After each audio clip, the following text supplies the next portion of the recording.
అంతే. చెప్పండి సార్. ఇస్వి ఆ. మెక్కజొన్న 3 ఎకరాలు వేసినాము, నష్టపోయినాము. వాళ్ళు పెట్టుబడి అంటే ఇవ్వడం లేదు. కావేరి కంపెనీ, కావేరి సీడ్స్ 3 ఎకరాలు వేసినాము. 3 ఎకరాలు వేసింటే మొత్తం ఇప్పుడు చెడు పని చెప్తున్నాడు. నెలన్నర పైరున్నది. పంట రాదంటున్నాడు. పంట రాదు, పురుగు పడి పోయిందంతా. ఇప్పుడే చెడుపు ఏమన్నా చేసుకొని చెప్తున్నాడు. అందరు వేసినాడు. ఇప్పుడు ఒక్కొక్కరు నన్ను ఒక 15 దినాలు ముందు వేసినాను. ముందు వేసింటే నాది వచ్చి చెప్తున్నాడు. ఇప్పుడు ఇంకొక 15 దినాలకు వచ్చి ఇంకొక రైతు కానీ ఇప్పుడు ఇంతకు ముందు చెప్తున్నాడు. ఇప్పుడు నాకు చెప్పినాక ఆర్కనేశ్వర్ పోయి కాసి ఇంకొక 10 దినాలు అయిపోయినాక మరి ఇంకొకటి కానీ మొన్న వచ్చి మరి చెప్తున్నాడు చెడు పని. నేను ఒక 30,000 లాస్ అయినా. కర్నూలు జిల్లా ఆదోని మండలం ఇజ్విం గ్రామంలో రైతులు దాదాపు ఇక్కడ మొక్కజొన్న వేసి నష్టపోయారు.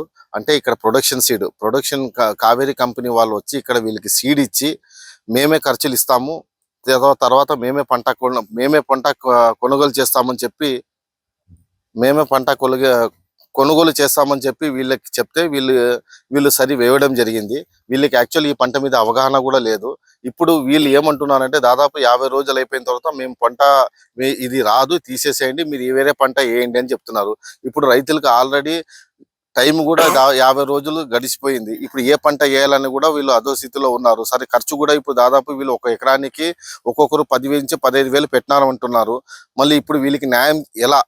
కాబట్టి దీనికి ఎవరైతే అగ్రికల్చర్ అధికారులు ఎవరైతే ఉన్నారో, ఆఫీసర్స్ ఎవరైతే ఉన్నారో ఇమీడియట్లీ దీని మీద వీళ్ళకి న్యాయం చేసి వీళ్ళకి రైతుని కాపాడాలని చెప్పి నేను మున్సిపల్ టీవీ ద్వారా నేను కోరుకుంటున్నాను.